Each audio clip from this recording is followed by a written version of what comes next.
in by Hal. I just wanted to quickly go over my interpretation of the question, what I find has worked for me. Not fishing tomorrow, but if you are local to Perth, Western Australia, tomorrow would be the day you want to head out. It looks really, really fishy. We're going to touch on that as well shortly. But as always, firstly, I'd like to thank all the subscribers to this channel, all my Facebook followers, and obviously my Facebook subscribers. Thank you very much for jumping on, checking it out, checking out the lives. Got some cameras in the mail, so they're shipped.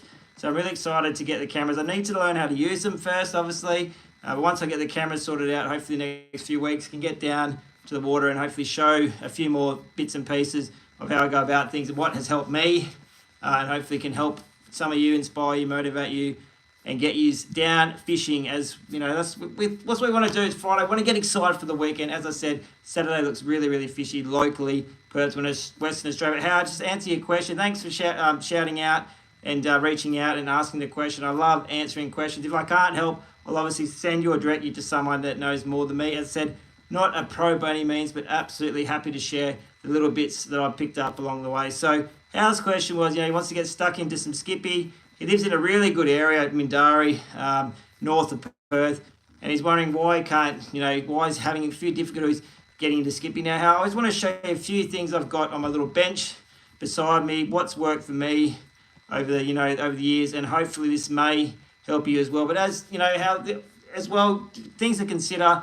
Skippy are still a schooling fish. Yes, there is structure around our rock walls and groins. There's bait there. The skippy will be coming through, but the skippy will move as well, whether it's due to the currents, the winds, larger predators around the area. So, my suggestion as well, Hal, I'll try an area once or twice in the morning, maybe the middle of the day, the afternoon, then an evening, and then just keep moving around to your local rock walls until you find a patch, of good fish, and then maybe head back there, in a couple of weeks' time, because the fish are definitely going to be moving around. So anyway, Hal, skippy, for me, I find skippy, you don't need to be out first thing in the morning. They really do prefer when that sun's up up on the sky, shining down the water. So, I find that you don't need to go for the sunrise bite. You can generally go this time of year, even 8 through to 10 o'clock in the morning. The biggest key I find for skippy is the burley, setting up a really good burley trail. Now, a lot of you might say, well, the blowfish will become, yes, the blowfish will definitely come with the, once you start putting burley in the water. But what I've found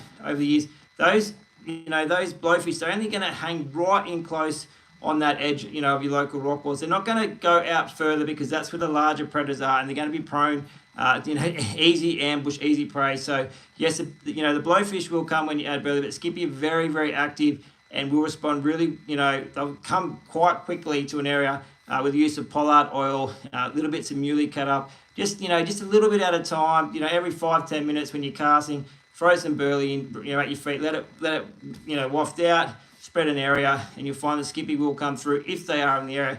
Now, Hal, what I've also got as well, not sponsored by any means as well when I show you these products, it's just what products that I've used over years and what worked for me. And as I said, if you are getting stuck, maybe give them a try. If they don't work for you, tick them off. Then you can go. There's a lot of options out there, but I like to throw little micro jigs and hard bodies for skippy when I'm not doing bait. So I take both options, and it really depends on the wind, the conditions, if I can do lures or if I can do bait or if I can do both. But the use, I like scents, and I have found over the years the S factor is very, very versatile, and it has got me out of many, many donut sessions. So I use this on my hard bodies and my micro jigs, which I'm going to show you in a sec, Hal.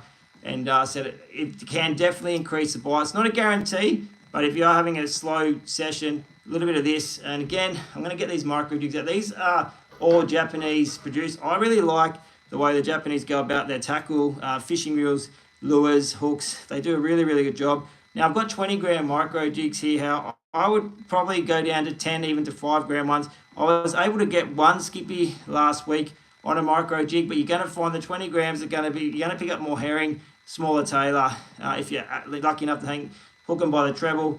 But these micro jigs, really, really cool. I like the blue and pink. I'm going to show you the silver one. So as you can see there, you got the single hook, which is up the top, and you just put your fast clip or your tie to the swivel at the top, and then you've got your treble down the business. That's a 20 gram. As I said, I would be looking at 10 to 5 grams, but I really like these Japanese micro jigs. You cast them out as far as you can. You can do a quick hop, let them sink. You actually rip them across the surface if there's surface activity or herring around. And it said you will pick up Taylor. It says as long as you hook them on the trebles, that cord there will just get bitten off. So that's one of my favourite colours, the pink, blue and silver. Then I go for the straight silver as well. Got a bust up here.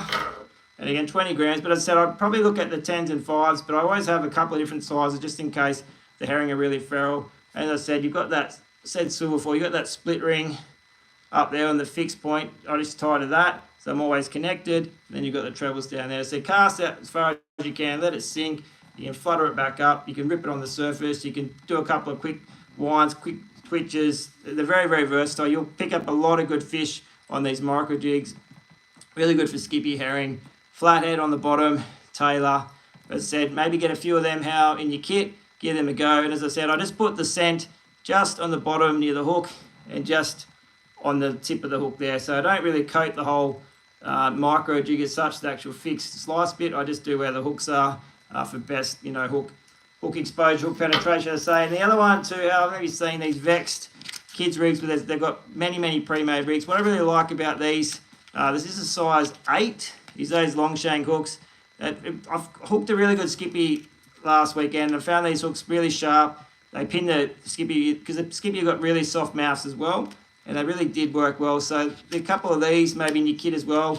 Fresh squid, coral prawn, they generally really good baits. And what really works for these, because the sinkers are quite small, so it's enough weight to cast out depending on the wind direction, the swell.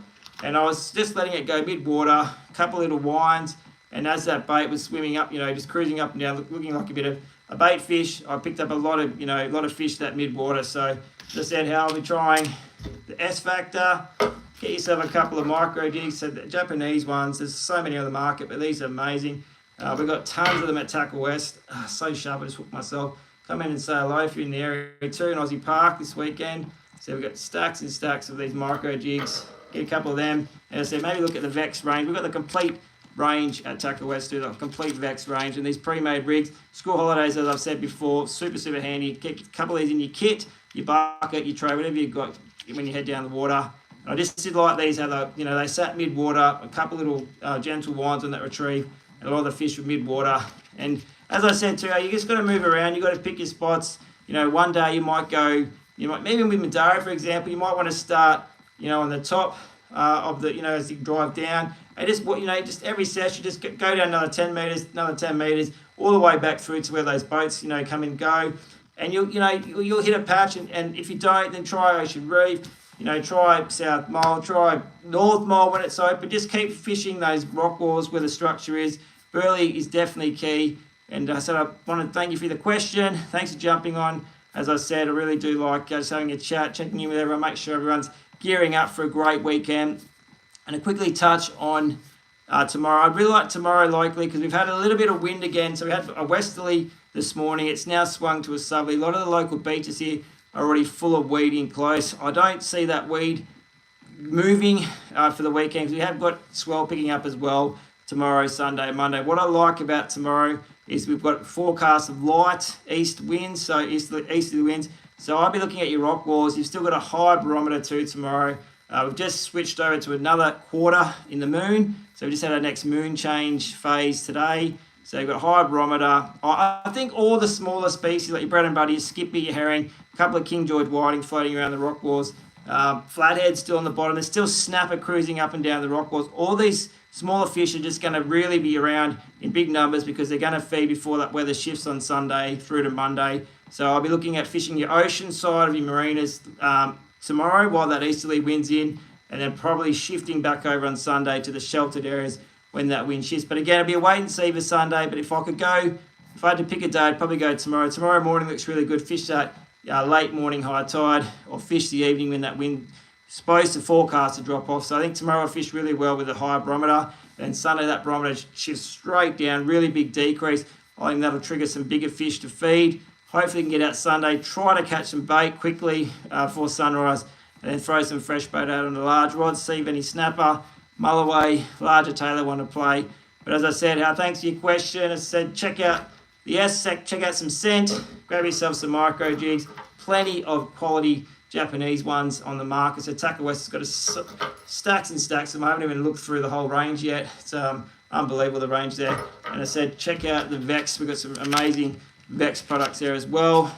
So come in and say hello if you're in the area of Osborne Park this weekend, Tackle West. But I said, how I wish you well on the Skippy front. Hope you can get into some fish this weekend. Everyone else, as always, thanks for joining the channel, and thank you very much to my Facebook family, my Facebook subscribers, and everyone. Have a great weekend, and hopefully I'll see some of you on the water very, very soon. Tight lines. Cheers.